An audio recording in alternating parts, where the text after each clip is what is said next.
રહેવાનો. અધિકારની વસ્તુમાં જરા મગજમારી નહીં કરવાની. સોસાયટી પર કબજો કરી ગયા એ તો 6 મહિનાની અંદર એ લોકોએ આ સોસાયટીની ચૂંટણી કરીને તમને ટેકઓવર હેન્ડઓવર કરવાની હોય. તારીખ 15/7/2024 દીવ દમણના નવનિયુક્ત સાંસદ શ્રી ઉમેશભાઈ બાબુભાઈ પટેલ આપણે ફિશરમેનોને મળવા માટે દીવ દમણ આવેલા છે. એના અનુસંધાનમાં શિવસાગર એસોસિએશન ફિશ સપ્લાયર તરફથી આપણે એક મીટિંગનું આયોજન કરેલું છે. એમાં આપણે ઉમેશભાઈનું હાર્દિક સ્વાગત કરીએ છીએ. બધા ભાઈઓ ફૂલ આપી અને ઉમેશભાઈનું સ્વાગત કરે બદલ દીવમાં દમણ દીવના સાંસદ શ્રી ઉમેશભાઈ પટેલને માછીમાર ભાઈઓએ પોતાની સમસ્યા રજૂ કરી. આ મીટિંગ સોસાયટીના હોલમાં વરાંગબારા મુકામે યોજાઈ, જેમાં સાંસદ શ્રી ઉમેશભાઈ પટેલે માછીમાર ભાઈઓની અનેક સમસ્યાઓ સાંભળી અને આ દરેક સમસ્યાઓનો જેમ બને તેમ વહેલાસર નિરાકરણ કરવામાં આવશે તેવી ખાતરી આપી. માછીમાર ભાઈઓએ સાંસદે પોતાની સમસ્યાઓ સાંભળવા બદલ આભાર માન્યો.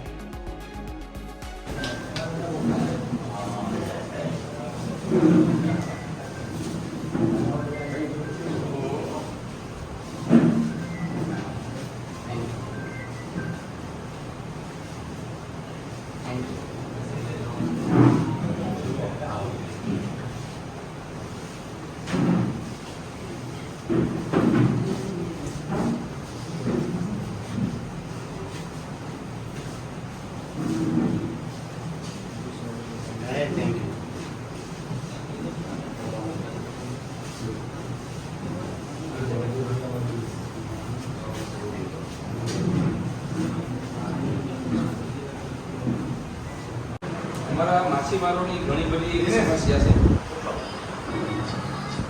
ઉમેશભાઈ, અમારા માછીમારોની આપ શ્રી સાંસદ પાસે ઘણી બધી આશાઓ અને અપેક્ષા રાખેલી છે અને અમારા માછીમારોના ઘણા બધા મુદ્દા છે એ તમને અમે રજૂ કરીએ છીએ. માછીમારોને અનેક સમસ્યા કાયમી ધોરણે ઉકેલ લાવવા બાબત, માછીમારોની વિવિધ યોજના, સબસિડીનો લાભ અપાવવા બાબત.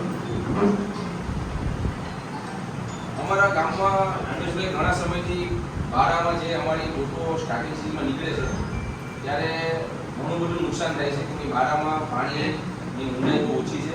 એટલે બારાનું જે ડ્રેસિંગની સમસ્યા અમારે સૌથી મોટામાં મોટી સમસ્યા છે ગામની. કે ગામમાં વધારે પડતા 75-80% પબ્લિક ફિશરમેન છે. તો આ અમારો ખાસ મુદ્દો છે કે બારાનું ડ્રેસિંગ વહેલી તકે કરાવવામાં આવે. બીજું, ઉમેશભાઈ, અમારે 2023-24ના માછીમારના ડીઝલના વેચના પૈસા બાકી છે, રિફંડ અમને આપેલું નથી. તો માછીમારની ખૂબ દયનીય સ્થિતિ છે અત્યારે. માછીમારો એટલો બધી ધંધો નથી અને કર્જમાં ડૂબતા જાય છે. માછીમારો લોન ઉપાડી અને પોતાની બોટું ચલાવે છે. તો અમને વહેલી તકે 2023-24નું વેચના પૈસા રિફંડ મળે એ બાબત. આપની કચેરી તરફથી પત્ર વ્યવહાર કરવામાં આવે છે. વણાકબારા અને સાઉટરીવાડી વિસ્તારમાં જે આગની ઘટનાઓ થાય છે તો અમે પત્ર વ્યવહાર પણ કરીએ છીએ અને રૂબરૂ મુલાકાત પણ કરીએ છીએ. તો હજુ સુધી અમારે અહીંયા ફાયર વિભાગની જે 2 ગાડી મૂકવાની વાત થયેલી છે, અત્યાર સુધી કોઈ ગાડીનું આયોજન કરેલું નથી. તો વહેલી તકે વણાકબારા મુકામે પોલીસ સ્ટેશનમાં જ્યાં જગ્યા છે ત્યાં 2 ફાયર વિભાગની ગાડીનું આયોજન કરવામાં આવે તાત્કાલિક ધોરણે.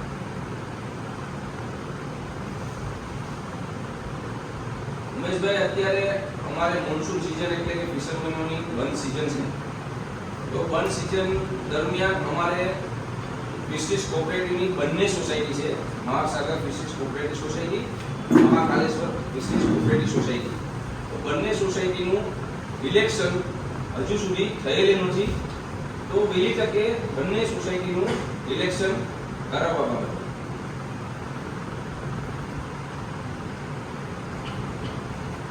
ઉમેશભાઈ, માછીમારોની બીજી એક સમસ્યા છે.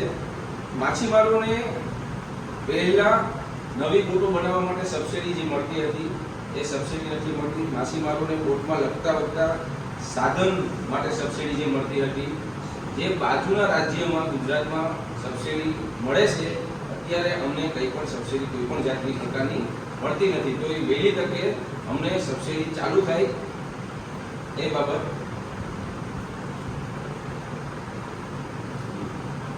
પ્રધાનમંત્રી સંપત્તિ યોજનાની હેઠળ જે સ્કીમો છે એ સ્કીમોનો અમને વહેલી તકે લાભ મળે એ બાબત.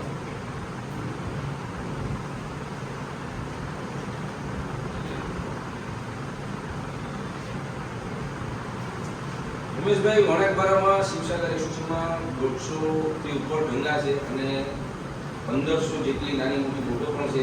અને અમારા ફિશરમેનો જે વેપારીઓને માલ આપે છે, ત્યારે ઘણી વખત વેપારીઓ અમારા ફિશરમેનને છેતરી અને રૂપિયા ખાઈને ભાગી જાય છે. અને એમાં અમુક અમારા ગામના પણ છે અને બાજુમાં મલાડા જીઆઈડીસીમાં કંપની પણ છે. એ લોકો પાસે અગાઉના અમારા ફિશરમેનોના જે નાણાં બાકી છે, તો એ નાણાં અમને જ્યારે ફિશરમેન માંગવા માટે જાય છે ત્યારે ફિશરમેનને ધાક ધમકી આપવામાં આવે છે કે તમે કોઈ પોલીસ કમ્પ્લેન કરશો તો તમને તમારા નાણાં તમારે ભૂલી જવાના રહેશે, તમને 1 પણ રૂપિયો મળશે નહીં અને તમને ગાડીથી ઉડાડી દેવામાં આવશે ને એવી ધમકીઓ આપવામાં આવે છે. તો આવા લોકો ઉપર કાયદાસરની કાર્યવાહી થાય અને ફિશરમેનનો જો બાકી પરત ના ઇનામને મળી જાય તો ફિશરમેનો માટે ખુશીની લહેર સાબિત થાય. એમાં પણ ધ્યાન દોરવજો. વિસ્ટી એક્સપોર્ટ કંપની પાસે પણ ફિશરમેનોના અગાઉના પૈસા બાકી છે.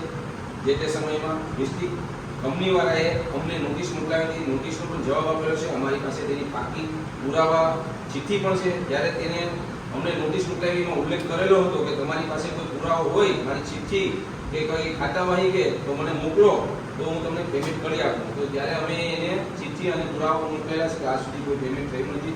તો એમની પણ ચર્ચા કરવામાં આવે.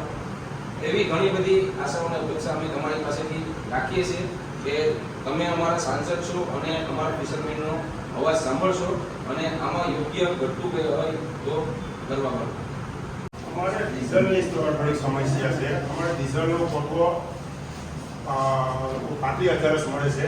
અમને ડીઝલ 45,000 હોય તો અમારે આ કોઈની માંગીને એલું કરવું ન પડે. અમારે એના માટે કોઈને પાછું ભેગું કરવું પડે છે. અને એન્ટ્રી 3,000ની છે અમારી પાસે, હમણાં અવેલેબલ આપે છે. તો 3500 લીટર અમને આપે એ અમારી રજૂઆત છે. દવાખાને બધા ફિશરમેન ભાઈઓ જ છે, દરિયામાં ફિશિંગ કરે છે. એ લોકોના ઘરના માણસો છે ડિલિવરી કરવા માટે દીવ લઈ જાય છે. એ ઇમરજન્સીમાં એ લોકો ઉના મોકલાવી દે, ગમે ત્યાં ફૂલ તૈયારી હોય ત્યારે એ લોકો મોકલાવી આપે છે. તો ત્યાં કોઈની પાસે પૈસા ન હોય અને ડિલિવરી માટે જે કાર્ડ છે ત્યાં ચાલતા નથી. તો એના બાબતમાં એ લોકો અહીંયા બાળકો પૈસા ભેગા કરવામાં ઓપી થઈ જાય છે. તો એમાં કાર્ડ ચાલે ને એમાં ડિલિવરી થાય અને બહાર જે ડિલિવરી કરે છે એ લોકોને બર્થ નથી કાઢી આપતા. તો જે કંઈ બી અહીંથી આપણે લખીને આપે એના ઉપર ગમે ત્યાં ડિલિવરી થાય તો બર્થ કાઢી આપવા વિનંતી. ડિલિવરી કેસ હોય એ પહેલા તો અમે ત્યાં સિવિલ અહીંયા આપણે જે ગવર્મેન્ટ હોસ્પિટલ ત્યાં જઈએ છે, પણ ત્યાં એ લોકો નથી કરી શકતા. પછી તમે કે ઉના લઈ જાઓ તો અમે એન્ટ્રી તો ત્યાં તમારી પાસે કરેલી જ છે. તો અમને બર્થ ત્યાંથી મળવું જોઈએ કે મળવું જોઈએ? મળવા જોઈએ ને. રિફિલ કાઢી આપે ને તોય બી રિફંડ તમે ક્યાંથી થયેલા છે? રિફિલ કાઢી આપે અમે ડાયરેક્ટ તો નથી ગયા, તો અમે ત્યાંથી કઢાવવું જોઈએ.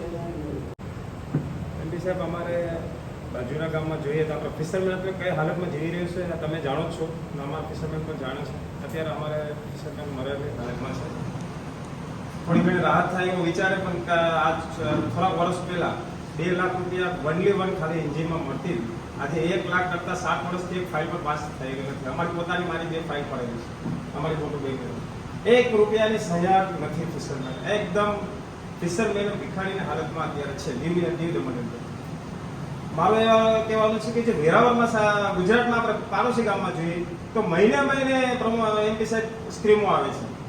બાઇડનોનો આવે, ફ્રીજની આવે, બેટરીને આવે, હરેક વસ્તુની સ્કીમો આવે છે. અમારા પ્રમુખ સાહેબ કહી શક્યા છતાં પણ આપણે હરેક વસ્તુની આપણે શા માટે નથી મળતી? એવા દીવની જનતાએ શું ભૂલ કરી છે કે આ બધું છીનવાઈ રહ્યું છે? તમને અમારે ટાઈમ આપવો પડશે. બધું તમે અમારો સુધારો કરી નાખશો એટલી પણ અમને આશા છે, પણ બધું મળવું જોઈએ. બીજો મહત્વનો પોઈન્ટ છે કે જે અત્યારે ફંક્શન થયું હતું આપણે ઉમેશભાઈ, અહીં મોટું ફંક્શન આવી એ રીતના કલેક્ટર અંદરમાં મિટિંગ કરવામાં આવી હતી. આ પૈસા કોણ ભોગવશે? તો 82 લાખ રૂપિયા અમારા ફિશરમેન ઉપર મૂકી દીધા. એ ડાયરેક્ટલી કયો ફંક્શન ત્યારે સ્પોટ મેડમ સાથે સ્પોટ કરવામાં આવ્યું હતું સ્પર્ધા કે આ ખર્ચો ભોગવશે કોણ, તો કે એ ગવર્મેન્ટ આપશે. 82 લાખ રૂપિયા એમપી સાહેબ ફિશરમેન ઉપર નાખી દેવામાં આવ્યું અને ડાયરેક્ટ કંપનીમાંથી પૈસા કાપવા માટે આવ્યા છે. અહીંયા કોઈ અવાજ આવ્યો નથી. એટલે આવી પરિસ્થિતિથી એક ફિશરમેન અત્યારે કઈ પરિસ્થિતિમાં પૈસા ભેગા કરે છે, કઈ રીતના જીવે છે, અને આ રીતના ગવર્મેન્ટ પૈસા ફિશરમેનને ખાઈએ તો અમારા માટે દુઃખની વાત છે. આવું ન થવું જોઈએ. ફિશરમેનને સહયોગ આપવી જોઈએ છે કે ફિશરમેન આવા પૈસા ખવાઈ જાય એ તો વ્યાજબી નથી. એટલે આના માટે ખાસ કરીને ફિશરમેનને કઈ રીતના રાહત થાય, વહેલી તકે આમાં સુવિધા આપવામાં આવે અને વ્યવસ્થા કરવામાં આવે. બહુ ભેગા થાય છે અને પૂરતી બસ મળતી નથી. એમાં ખાસ કરીને બસનો વધારો કરવામાં આવે, લેવા જવા માટે, અહીંયા મૂકવા જવા માટે બને સાહેબ. બાળકો બહુ ગંભીર હાલતમાં તકલીફમાં સવારે મુકાય છે. અમારા જેવાની ગાડી હોય તમે છોડી આવે, પણ જેની પાસે નથી ગાડી મોટી તકલીફ છે.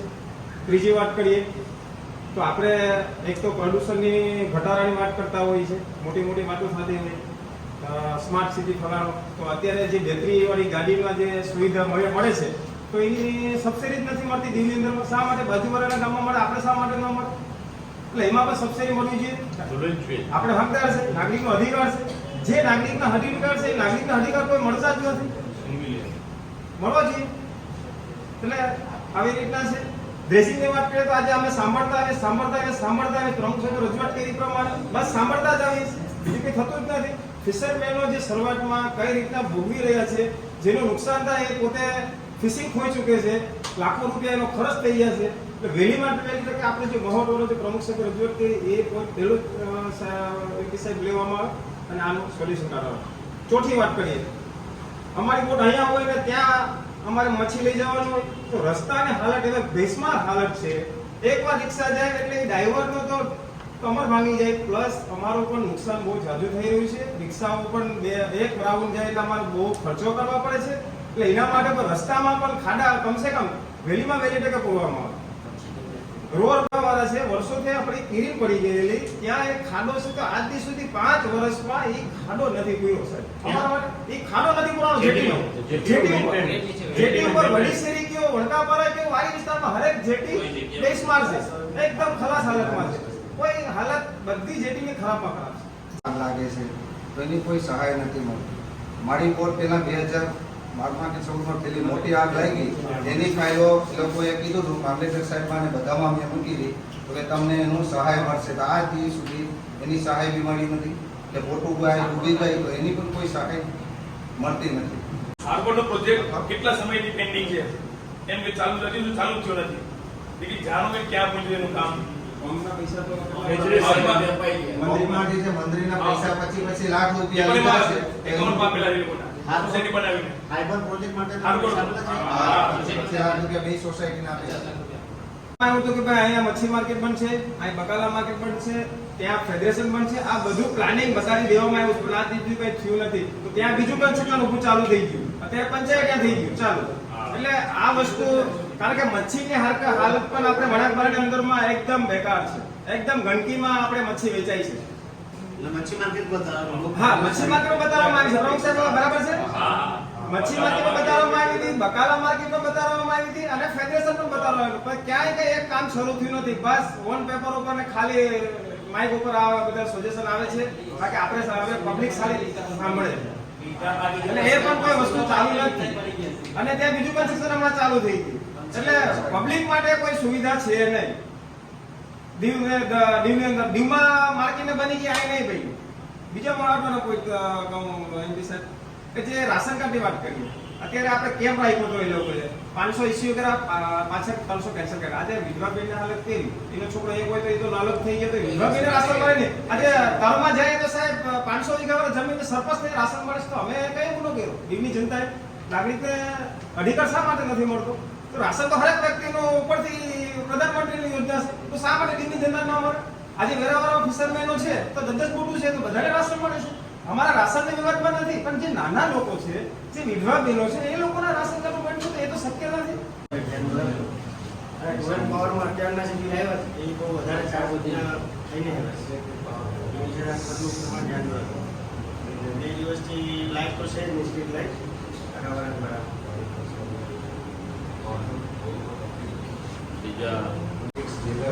અહીં ઉપસ્થિત માસીમાર સમાજના અને સોસાયટીના અધ્યક્ષ શ્રી મારા પરમ મિત્ર ઉમેશભાઈ, નાનજીભાઈ, હીરાભાઈ તેમજ તમામ મારા મિત્રો,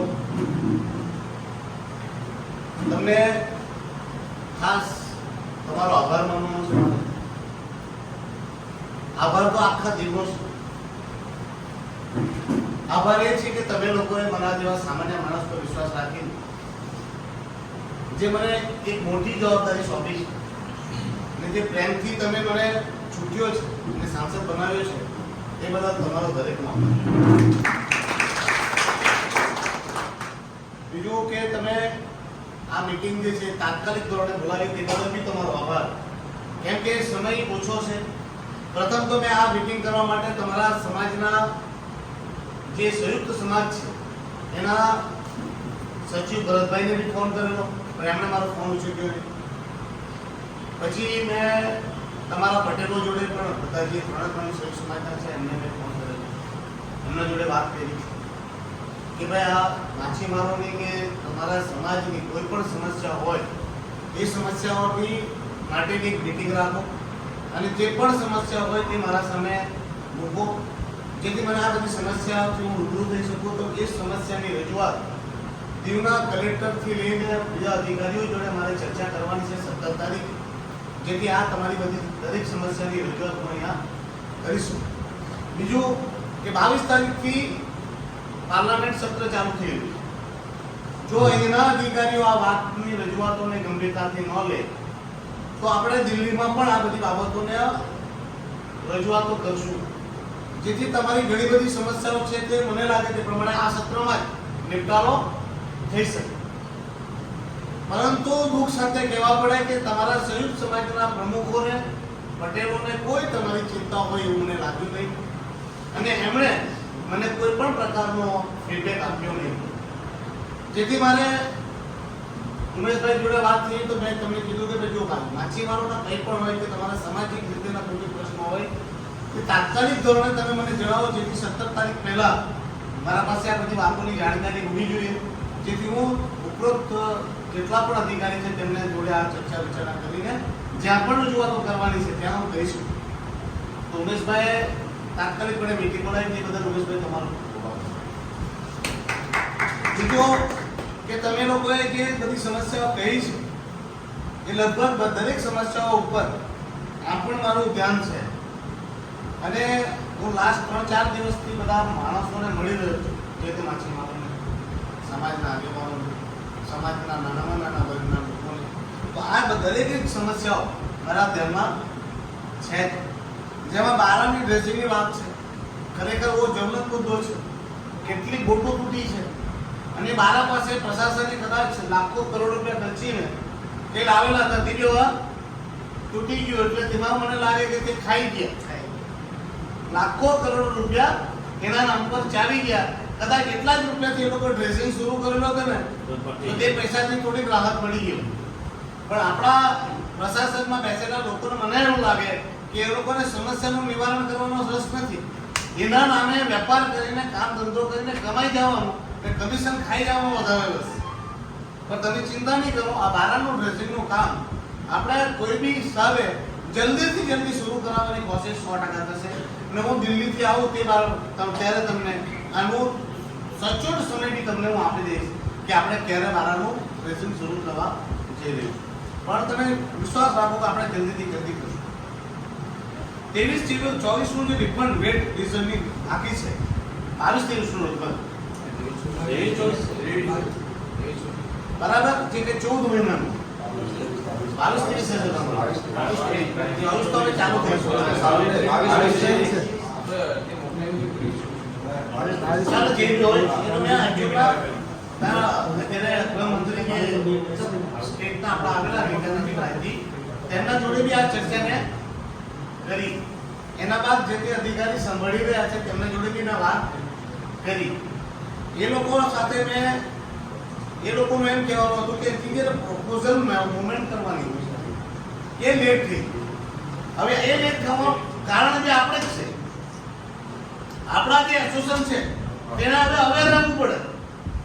કેમ કે જ્યારે 2 મહિના બાકી હોય ત્યારે લગાતાર 2 થી 3 મહિના બાકી હોય તો ત્યારે પછાડી પડી જવાનું અધિકારીઓ કે ભાઈ આ તમે પ્રપોઝલ તૈયાર કરી કે નહીં કરી. એટલે આવી પરિસ્થિતિ પાછી ન થાય તેની તકેદારી આપણે રાખીએ.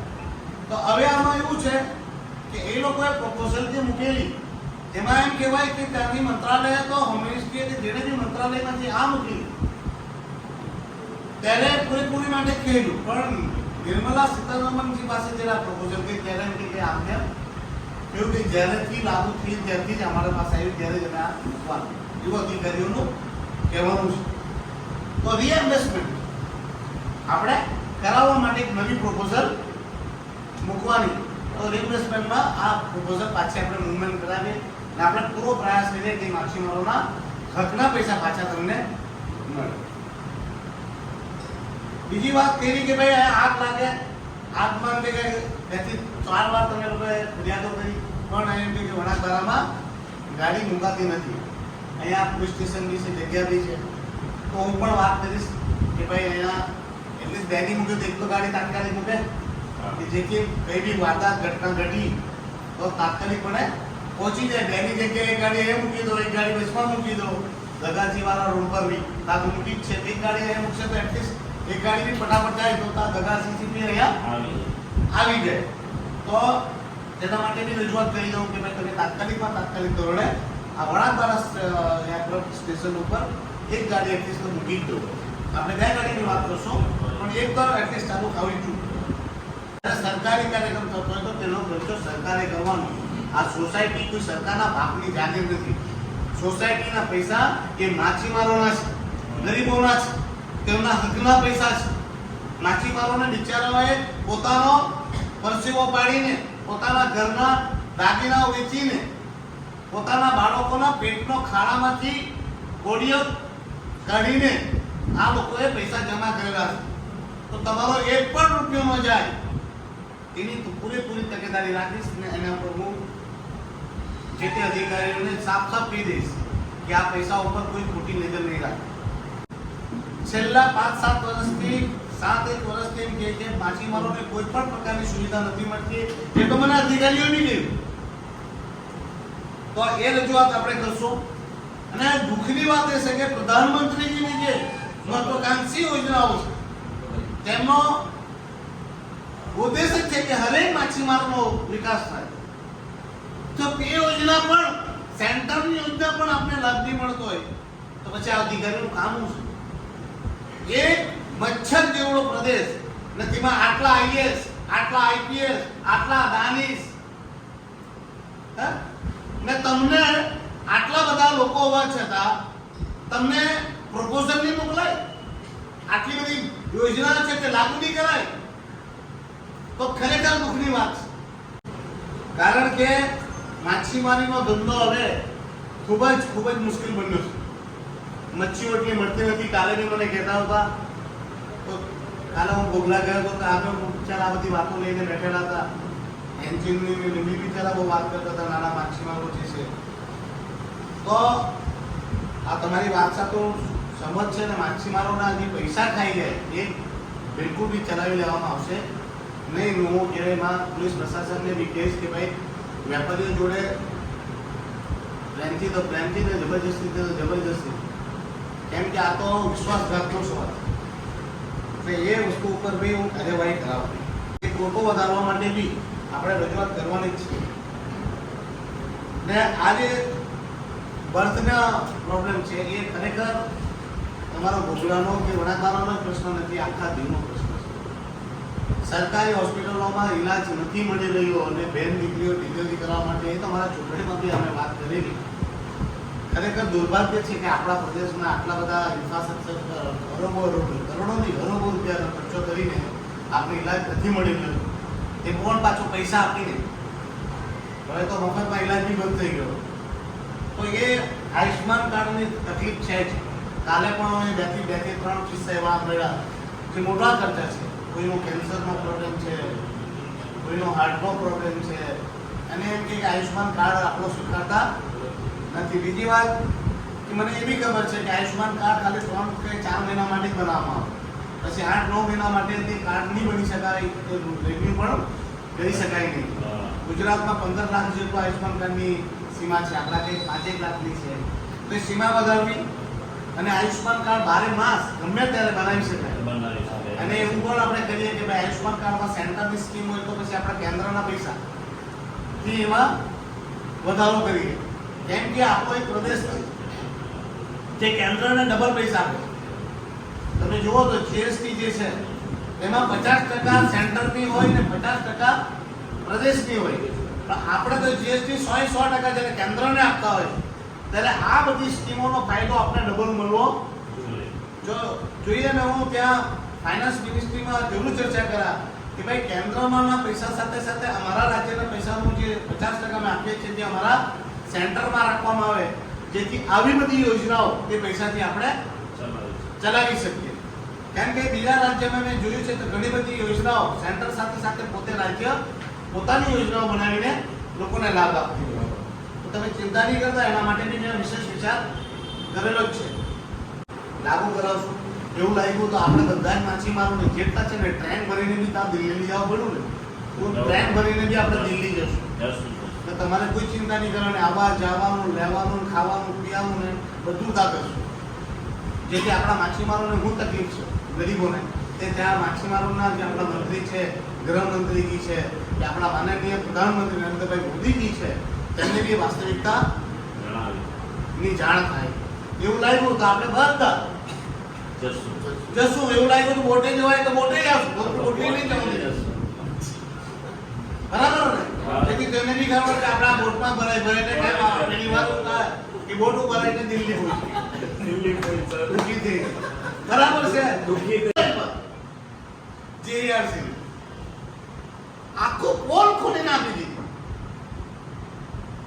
એવિડન્સ સાથે. તો અભી જો જેઆરસી કમિશન ને મજાની વાત કહો, જેઆરસી કમિશન ના પહેલા ટોરેન્ટ સ્વીકારી લઈને 1200 લઈ. તમે જોયું હોય. હવે જેઆરસી નો ઓર્ડર એવો આવ્યો કે એ બધું બરાબર છે એટલે હવે પાછું ચાલુ કરી દે. ટોરેન્ટે પોતે સ્વીકારી લીધું કે અમારાથી મિસકેલ્ક્યુલેશન થયું. એટલે એની બી ઇન્ક્વાયરી સીબીઆઈ ઇન્ક્વાયરી પાર્લામેન્ટથી લાવશું. ઓડિટ આપણે પાર્લામેન્ટથી કરાવશું. અધિકારી એમ સમજતા હોય કે હું કમિશન લઈને બધું ચલાવી લેશે, તો હું તમને પાછો વિશ્વાસ સાથે કહેવા માંગુ છું, ઉમેશ પટેલ ચલાવી લેશે નહીં. એટલે